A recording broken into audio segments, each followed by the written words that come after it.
Have you ever stopped to think about what actually happens inside someone's mind when the person who always had to be the one calling the shots suddenly finds themselves with no shots left to call? What does it look like when someone who spent years acting untouchable, someone who seemed endlessly self-assured and immune to consequence, finally runs into a situation they never planned for and never rehearsed a response to? What you're about to hear might genuinely shift the way you think about narcissistic behavior, because most people only see the surface of it. They see the confidence, the charm, the certainty. What they don't see is what happens underneath all of that once the control disappears. Losing control tends to be one of the most destabilizing experiences a narcissistic person can go through. And that's because control was never just a preference for them. It was never simply something they liked having. It was a load-bearing wall. It held up their entire sense of safety and their entire sense of self-worth. In most of their relationships, they get used to a very specific rhythm. They learn exactly how the other person is going to react to almost anything. They come to expect access whenever they want it, attention on demand, emotional reactions they can predict down to the smallest detail, forgiveness whenever they need it, and a kind of standing availability that never really goes away. Over months and years, that predictability turns into something else entirely. It turns into a feeling of power. They start to genuinely believe that no matter what they do, no matter how far things go, the other person isn't actually going anywhere. They'll stay reachable. They'll stay emotionally tied in, even when everything on the surface looks like conflict or distance. And then someone actually leaves.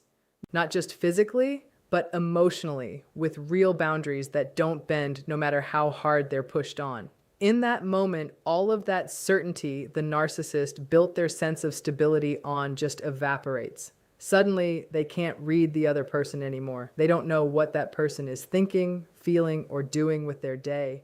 They've lost the ability to steer conversations, to pull emotional strings, to shape how the story of the relationship gets told and remembered. That loss of influence isn't a small inconvenience to them. It rips away a source of psychological grounding they may have leaned on for years without ever consciously realizing it. And here's the part that makes it so much harder for them to process. They don't interpret someone else's independence as a normal, healthy part of life. They interpret it as a direct threat. The instant their former partner becomes emotionally out of reach, starts making decisions without checking in, and stops looking for their approval on anything, the narcissist is suddenly staring at a reality they are not equipped to accept. They are no longer the center of that person's emotional universe. And that realization can set off a chain reaction: frustration, anger, anxiety, obsessive thinking, and repeated attempts to force their way back into contact or influence. But if you look closely at what's actually driving all of that distress, it's rarely about losing love in the way most people experience heartbreak. It's much more about losing the ability to control access, attention, and how things turn out emotionally for everyone involved. When that control is gone, it tends to expose insecurities and fears that had been buried under a very carefully built sense of superiority. A big part of the narcissistic identity depends on outside validation, because underneath all that outward confidence, their sense of self is nowhere near as stable or self-generated as it appears from the outside. They can project total certainty and total self-assurance to everyone around them, but a large portion of that image is actually being propped up by other people's reactions in real time. Praise, admiration, attention, recognition, even strong emotional responses from others, all of that functions as proof to them that they matter, that they're desirable, that they hold power, that they're somehow above the ordinary. Instead of drawing a steady sense of worth from within themselves, they end up needing other people to keep confirming it over and over, almost like a battery that constantly needs recharging from an external source. This dependence bleeds into nearly every corner of their life. In romantic relationships, they might constantly need reassurance, admiration, or proof that their partner is emotionally invested in them. In social situations, they can become almost fixated on status, appearance, achievements, or the impression they're leaving on other people in the room. Even mild criticism, something that would barely register for most people, can feel enormous and threatening to them because it chips away at the image they've worked so hard to build and maintain. Positive attention reinforces that image and makes them feel solid. Rejection, indifference, or the loss of admiration does the opposite. It creates real emotional discomfort, sometimes disproportionately so. So when the person who used to supply that validation walks away for good, the narcissist isn't just losing a relationship in the way most people would describe a breakup. They're losing a source of psychological reinforcement that had been quietly holding up their self-image. All at once, the compliments, the attention, the emotional reactions, the constant availability they had come to count on simply aren't there anymore. And there's no guarantee they'll ever come back. That can trigger insecurity, anxiety, frustration, and sometimes something close to obsession. They might start searching for new sources of validation to fill the gap. They might try to win back the old source. They might become consumed with proving their worth to whoever will pay attention. But underneath all of that noise, the real issue was never simply wanting attention for its own sake. It's a deeper reliance on approval from outside themselves to maintain any sense of identity, significance, or emotional stability, especially in the face of self-doubt they've spent years trying not to look at directly. No contact creates a very particular kind of psychological pressure because it cuts off every channel a narcissistic person typically uses to maintain a feeling of influence, awareness, and control over the emotional temperature of the relationship.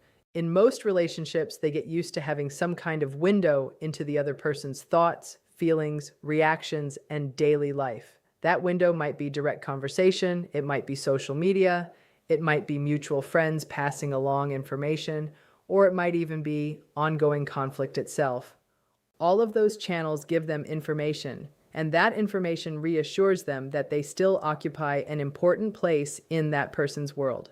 Even negative reactions, arguments, complaints, angry messages, all of it still counts as proof that an emotional connection is alive. But once real no contact is put in place and actually held to, that entire flow of information stops cold. Suddenly, the narcissist has no idea what the other person is doing day to day, who they're spending their time with, how they're feeling, or whether they're even thinking about the relationship at all anymore. That uncertainty becomes deeply uncomfortable because it strips away all the predictability they were relying on. The person who used to feel completely accessible to them now feels psychologically out of reach, and that lack of access tends to generate more and more curiosity, more and more frustration the longer it goes on. The pressure keeps building because silence leaves so many questions unanswered. Without any communication coming through, the narcissist has no way to test their influence, no way to seek reassurance, no way to defend their image if it's being questioned, and no way to shape how the story of what happened gets told. They might start wondering if they've been forgotten entirely, replaced by someone else, or permanently erased from that person's life. And weirdly enough, the absence of any feedback at all can feel even more threatening than a direct, painful rejection would, because there's nothing solid to respond to or push back against. It's just silence, and silence leaves room for the mind to spiral. As a result, no contact often forces them to sit inside a level of uncertainty they would normally do almost anything to avoid. Not being able to monitor, manipulate, persuade, or provoke a reaction out of someone can trigger anxiety, anger, obsessive thinking, and repeated attempts to force their way back into contact.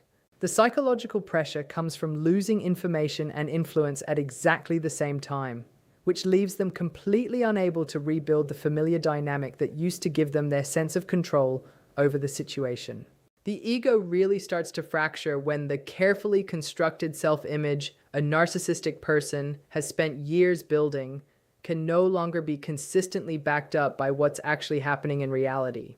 So much of their psychological stability depends on believing on some level that they are exceptional, that they are desirable, that they matter, that they are in control of the people and situations around them. That self-image functions almost like armor, protecting them from deeper feelings of inadequacy, insecurity, shame, or vulnerability that they've spent a long time keeping buried. As long as the validation, admiration, attention, and compliance keep flowing in from other people, that armor stays intact, and the doubts underneath stay hidden, mostly even from themselves.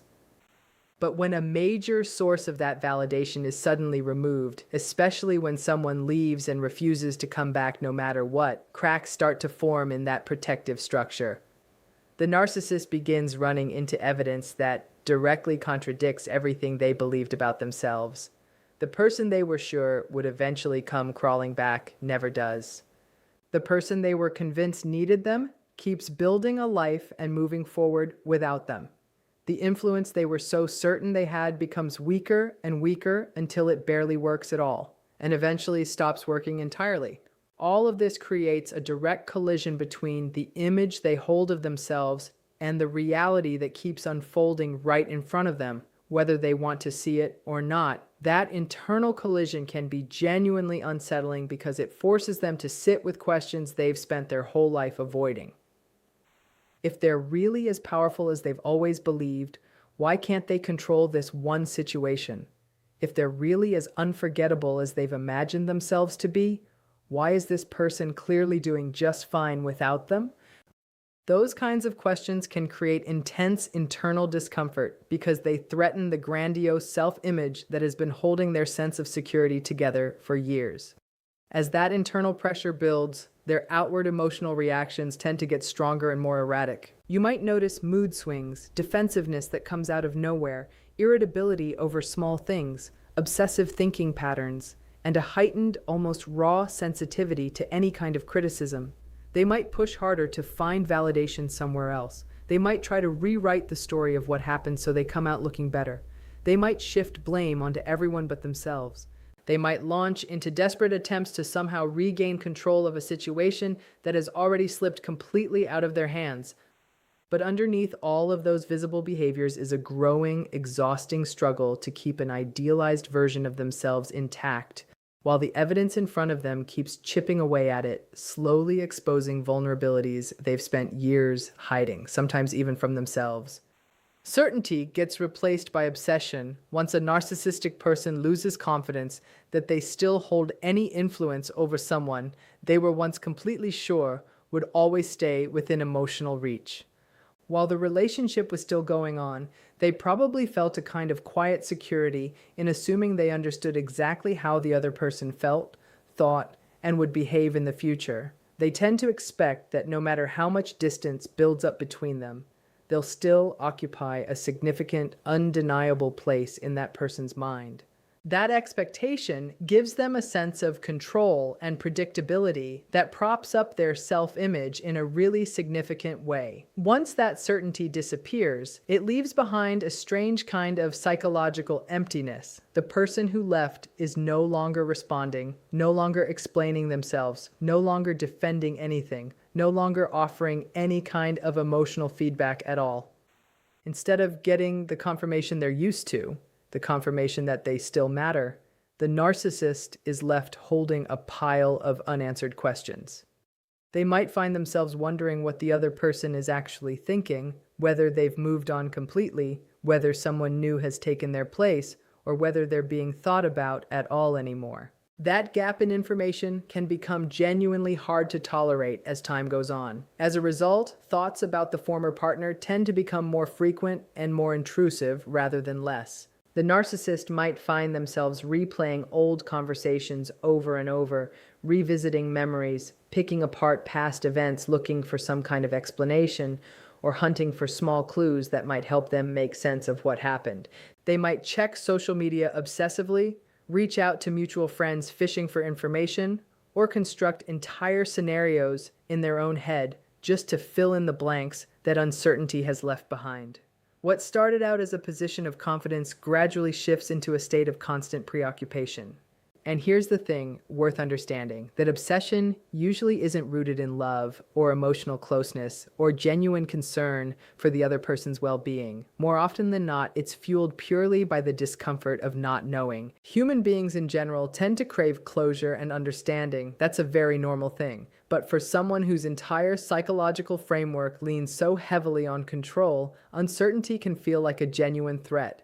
The inability to predict, influence, or get access to another person's inner world can turn what used to be quiet confidence into full-blown fixation, feeding a cycle of rumination that becomes harder and harder to step out of. A lot of people assume that when a narcissistic person moves on quickly and jumps into a brand new relationship, it means they've fully healed or forgotten the past or simply found something better. In reality, that new relationship very often just becomes a temporary source of validation rather than any kind of real resolution to the deeper insecurities that were already there long before the last relationship even ended. In the early stages, a new partner can offer up admiration, attention, excitement, and a fresh wave of emotional investment. That can bring a powerful sense of relief to the narcissist because it restores so many of the things they felt they'd lost. The attention tells them they're still desirable. The admiration props their self-image back up. The novelty of it all distracts them from sitting with feelings of rejection, loss, or lingering uncertainty. For a while, from the outside, it can genuinely look like everything is fine again, like they've bounced back completely. But the underlying psychological patterns that were already there before don't just vanish because someone new has entered the picture. The constant need for validation doesn't disappear. The fear of losing control doesn't disappear. The extreme sensitivity to criticism doesn't disappear. The dependence on outside approval doesn't disappear. None of it goes away simply because there's a new face providing temporary reassurance. As that new relationship becomes more familiar over time, and as the early excitement naturally starts to fade, the new partner inevitably stops being an idealized source of endless admiration and starts becoming a real, complicated human being, the same way anyone does once the initial spark settles. Differences start to surface, expectations start to shift. Imperfections that were easy to overlook at first become impossible to ignore. And once that happens, all the same old insecurities that were present in the last relationship, and probably the one before that too, start creeping back in. The narcissist might begin demanding more attention again, might start feeling dissatisfied, or might feel genuinely threatened the moment their new partner stops providing that constant, unwavering validation they'd come to expect. The replacement relationship was supposed to eliminate the discomfort entirely, but because it only ever addressed the symptoms and never touched the actual root cause, the relief it provides tends to be short-lived.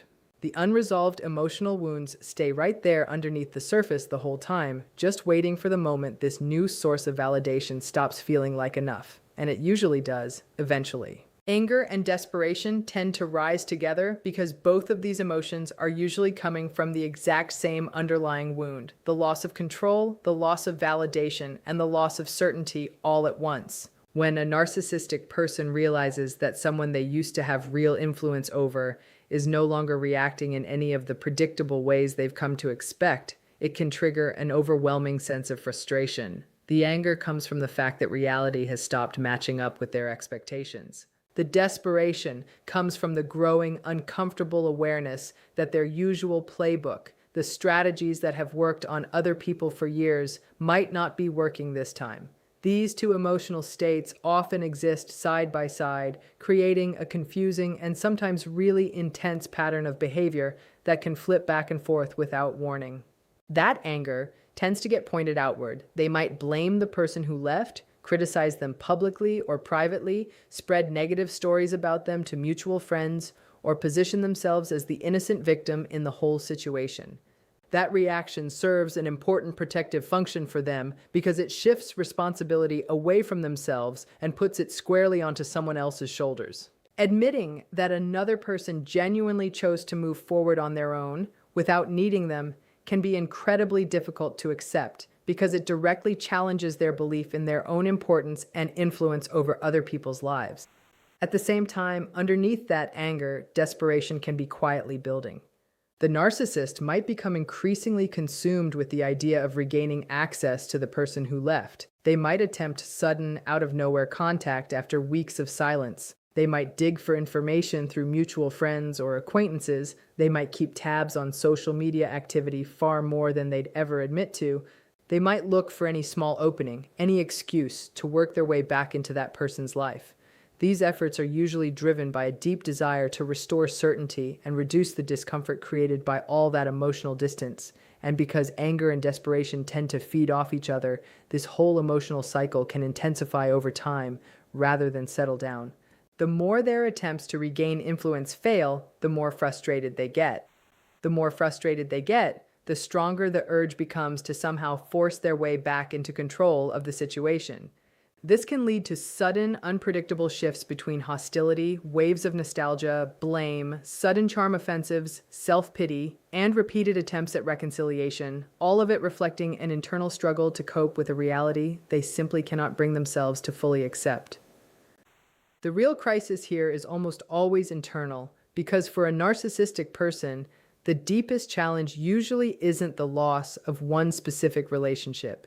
It's being forced to confront parts of themselves they've spent years actively avoiding. So many narcissistic behaviors exist specifically to protect a fragile sense of self from feelings of inadequacy, shame, rejection, or vulnerability. By staying laser-focused on achievement, admiration, status, control, or outside validation, they manage to keep those uncomfortable emotions pushed way into the background, out of sight, and mostly out of mind. As long as that protective system keeps functioning the way it's supposed to, they rarely, if ever, need to examine what's actually sitting underneath it.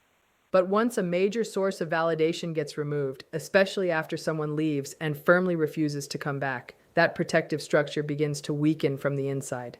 The attention, the admiration, the emotional investment, the sense of control they used to lean on for stability is simply no longer there to catch them. And without those external supports propping everything up, the uncomfortable emotions that had been kept quiet for so long start to become much harder to ignore. Feelings of insecurity, self-doubt, loneliness, inadequacy, or fear can start pushing their way closer and closer to the surface, sometimes for the first time in years. What makes this particular kind of crisis so difficult is that it can't be fully resolved by anything external. Finding a new relationship, chasing more attention, achieving some new form of success, or soaking up more praise from other people might offer temporary relief, but none of it actually addresses the underlying emotional wounds sitting underneath all of it. The individual might keep searching outside themselves for answers again and again, while the real source of their distress stays exactly where it's always been, right there inside them, untouched. As a result, they often experience a growing sense of internal tension that they can't quite name or escape. On one side, there's the desire to keep up the image of strength, superiority, and control, the image they've spent years perfecting. On the other side sits the reality of unresolved emotional pain and vulnerability that never actually went anywhere. The conflict between these two forces creates real psychological strain, and the harder they try to avoid looking at themselves honestly, the more energy it takes just to keep that protective image standing, which makes the internal struggle even harder to escape or quiet down over time. The most important thing to understand through all of this is that when a narcissistic person appears to be approaching some kind of psychological breaking point, the real battle underneath it all is rarely, if ever, just about losing one relationship. It's about losing control, it's about losing certainty, it's about losing validation. And ultimately, it's about being forced to face parts of themselves they've spent years running from. What looks on the surface like anger, obsession, a fast rebound relationship, blame, or desperate attempts to force their way back into someone's life is usually just the visible tip of a much deeper internal struggle happening beneath it. The collapse doesn't actually begin the moment someone walks away. It begins the moment the old strategies that used to protect their self-image stop working, and reality becomes something they simply can't keep pushing away anymore. And for the person who walked away, the person who finally chose themselves and held their boundaries, there's something really important worth remembering in all of this. Healing was never about proving anything to the person who hurt you. It was never about revenge, and it was never about waiting around for them to finally understand the damage they caused. Whatever happens on their side of things, whatever internal reckoning they may or may not ever fully face, that's no longer your responsibility to manage or witness. Your healing gets to exist completely on its own, separate from whatever they're going through, moving at its own pace, on your own terms, built around your own peace, rather than their reaction to losing you.